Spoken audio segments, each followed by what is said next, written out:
النهارده هنشوف مع بعض طريقة قلي السمك في المطاعم، وهنعرف سر تلحيسته الخطيرة وازاي نظبط قوامها وطعمها في خطوة واحدة بس علشان تطلعوا سمك كريسبي ومقرمش من بره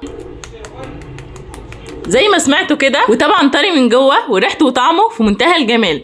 الطريقة سهلة جدا، هقولك بس على كام نصيحة لو عملتيهم السمك بتاعك هيطلع مقرمش كده واخد اللون الذهبي، وكمان هتقدري تحافظي على الزيت لاخر واحدة وتقدري تستعمليه مرة تانية. كل اللي طالباه منكم ان انتوا تتحمسوا كده معايا وتحطوا لايك للفيديو، عايزين نوصلوا لاكبر عدد من اللايكات، ويلا بينا نسمي الله ونبتدي على طول.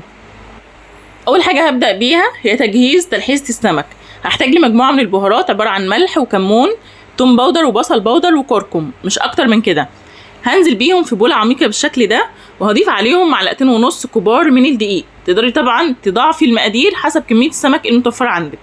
بعد كده هنزل عليهم بمية من الحنفية عادي بس بالتدريج، يعني شوية شوية. الاول هيكون القوام تقيل بالشكل ده، ابتدي اخففه، يعني ما تضيفوش مية كتير، بالتدريج كده ايه سرسوب مية لحد لما توصلي للقوام اللي هقولك عليه دلوقتي. هيكون هو ده، لا تقيل ولا خفيف، تمام. وطبعا ده هيديكي لون خطير جدا للسمك وقرمشه وطعم كده في منتهى الجمال. تعالوا بينا نجيب السمك بتاعنا لازم نملحه، ملناش دعوه خالص بالتلحيسه اللي عملناها. هنجيب دقه كده عباره عن ايه، هريسه شطه وتوم وكمون وملح، ولو عندك شبت وكزبره تقدري تضيفي طبعا. هبتدي املح السمك بتاعي من جوه بالشكل ده. طبعا السمك لازم يكون مغسول ومتنضف كويس جدا، وتكوني شايله الخياشيم منه وتبداي تملحيه من الداخل بالشكل ده. لو عايزه تعملي فتحات في الظهر براحتك جدا. بعد ما ملحت السمك من الداخل هبتدي اجيب شويه كده من الدقيق، حوالي مثلا كوبايه الا ربع من الدقيق، وعليها 2 معلقة كبار من النشا، وهقلب من غير ما اضيف ولا كمون ولا ملح ولا اي حاجه. التلحيسه بتاعتي فيها كل البهارات. هجيب السمك بتاعي وهبتدي يعني ايه ابطنه بالدقيق بالشكل اللي شايفينه ده، تمام. طبعا اللي هقلبها في الدقيق كويس جدا بالنشا، هبتدي اضغط عليها علشان اضمن ان هي خدت كفر كويس جدا. هنزل بيها في التلحيسه اللي عملناها، تمام. ومش هقلبها، يعني نزلت بيها في تلحيسه هسيبها. هبتدي يعني ابطن كل كميه السمك اللي معايا في الدقيق الاول، لان لو شلت ايدي من الدقيق وحطيتها في التلحيسه دي فيها ميه فهتعجن معايا، لا. فانا امسك السمك بتاعي كله ابطنه بالدقيق بالشكل اللي شايفينه ده الاول، وبعد كده ابتدي بقى ايه اقلب في التلحيسه عادي، مش مشكله.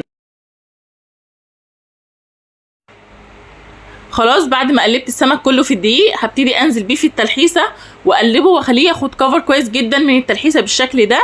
وبرفعه كده بايديا، بصفيه كده بس، يعني مش بتحطيه في مصفى ولا اي حاجه. ومن التلحيسه على طول على الزيت. طبعا الطاسه بتاعتي فيها زيت، ممكن ما يكونش كتير قوي، بس لازم تكون على نار عاليه، ويكون الزيت ده مقدوح كويس جدا. وتبداي تنزلي بالسمك على قد الطاسه ما تاخد معاكي بالشكل ده. طبعا الزيت لازم يكون مقدوح كويس علشان السمك ما يلزقش معاكي في الطاسه، تمام. ومن وقت للتاني بنقلب السمك بتاعنا علشان ياخد اللون الذهبي ده من جميع النواحي، وفي الاخر بنوقفه على البطن شويه علشان نضمن ان هو مستوي كويس جدا. طبعا التلحيسه دي مهمه جدا جدا، ليه؟ هتخلي الزيت بتاعك نظيف لاخر واحده زي ما انت شايفه كده بالظبط، وكمان ينفع تستعمليه بعد كده عادي جدا. كمان بتديكي طعم وريحه في منتهى الجمال. اللون بيكون ذهبي خالص زي ما انت شايفه كده، والكفر من بره بيكون مقرمش، ومن جوه السمك بيكون طري ولذيذ جدا. لو انتوا حبيتوا تطلبوا وصفه زي دي او مثلا اوردر من بره، بيكون غالي جدا، وطبعا ما بنكونش ضامنين نظافته. في البيت هيكون انضف واوفر ليكم بكتير. جربوا الوصفه دي على ضمانتي بالنصايح اللي قلت لكم عليها، باذن الله تعجبكم جدا جدا.